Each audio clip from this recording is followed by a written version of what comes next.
We got a bold prediction from a Seahawks legend himself. We got to talk about it all on this episode of Seahawks Digest. What's going on, everybody? Christian Pedersen back with another episode of the show that is excited every time I get a Google alert that something good is happening. There really doesn't seem to be any bad headlines right now. Every morning when I'm up scrolling through all the Seahawks news, if you want to join along as I react to those headlines all year, bringing daily content for you, the good.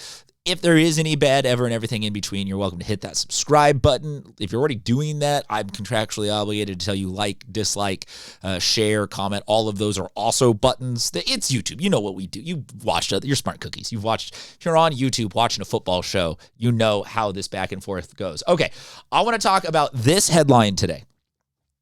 Pull it up here, Mr. Producer. Free YouTube show. You get what you get. Seahawks legend Shaun Alexander makes bold prediction for Ja'Jarian Price. Shaun Alexander, I get that as a Seahawks legend, he is here to talk up the team, and he has every vested interest in saying good things are coming and making big headlines. But he's also somebody that I would say that he doesn't have any reason to come on here and make a clown out of himself by just shooting bold takes in every direction. He is not Stephen A. Smith. He's not somebody that's out there just saying crazy things for the sake of internet clout. So let's get to his prediction. He's talking about here's the quote in this article talking about the Notre Dame running back the Seahawks just drafted.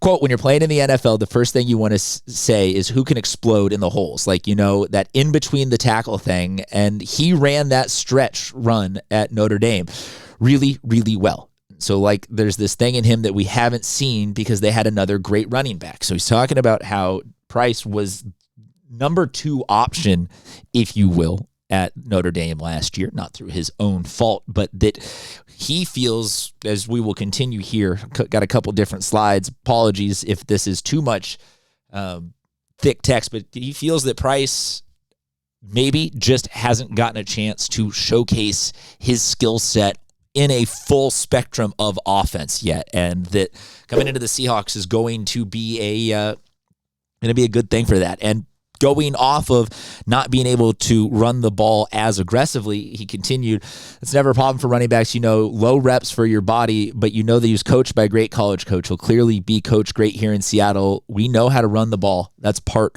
of our history. Is indeed part of Shaun Alexander's history. Maybe one of my all-time favorite Madden covers was Shaun Alexander, and he actually backed it up in that game. He was incredibly hard to tackle. So to close out this is less of a quote and more just a part of the article.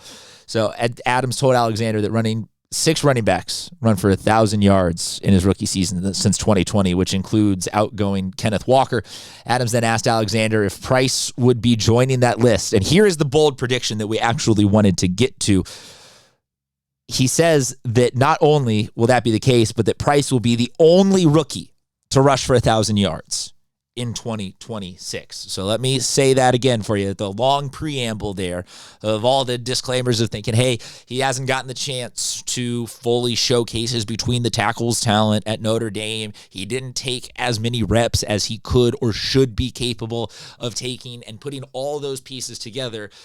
Also coupled with, and we had a update on Charbonnet's injury and his recovery and how he's doing, but there is some room there, or some gray unknown space right now, just about what the total workload will be for Price when he gets to the regular season. But Shaun Alexander thinks that all of those are combining for what will be a fantastic rookie season for the Fighting Irish alum in Seattle. And I'll read that again.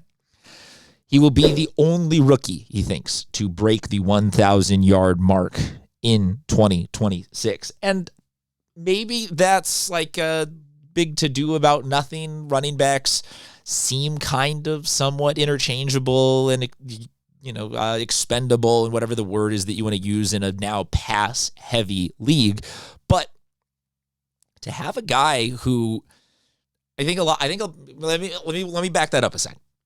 I think a lot of college running backs that we have seen in the last 10 to 15 years who are those premier Heisman Trophy finalist types, you know what their ceiling is because they were out there exhibiting their ceiling. And they were showing you, this is what we're capable of. This is why I'm Mark Ingram. This is why I'm, maybe Derrick Henry's the only one who found a way to kick it into another notch in the NFL because he's just an absolute freakazoid. But you get what I'm saying. The sample size, I think, is pretty accurately indicative of running backs who you've seen everything from didn't have the ability to kick it into another gear because they already kicked it into that top gear. But a guy like Price who was a good running, this is not, Sean Alexander's not saying a hot take of being like, hey, this guy who ran the ball twice at Notre Dame is going to come out here and just explode. I know it, nobody else does. This is a guy who exhibited a ton of talent in the college levels, but as part, was not the primary featured back. So with a chance to now come into a offensive system that I think we can all agree is one of the best offenses in the NFL, if not the best offense in the NFL, and to plug in a running back there who does not have all of the mileage and wear and tear of a 4 seasons of 400 carries, just insane. Like, oh, this guy was the nexus through which Notre Dame's entire offense ran.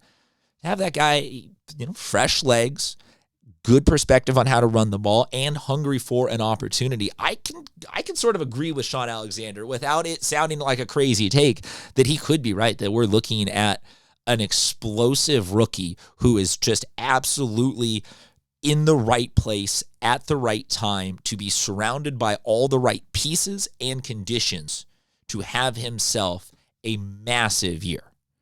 And does that year mean a little bit of he's going to have to find his rhythm at first and then he explodes later in the season? Or is he big early and then as Charbonnet works his way back into the swing of things, there's a balance between the two? Is one going to be more inside the tackles? One going to be more? All of that kind of remains still to be seen once we'll know. I don't count OTAs or any sort of offseason. And to me, that's just, it's fun set dressing to look at the pieces that you're going to be playing with, but that's not football.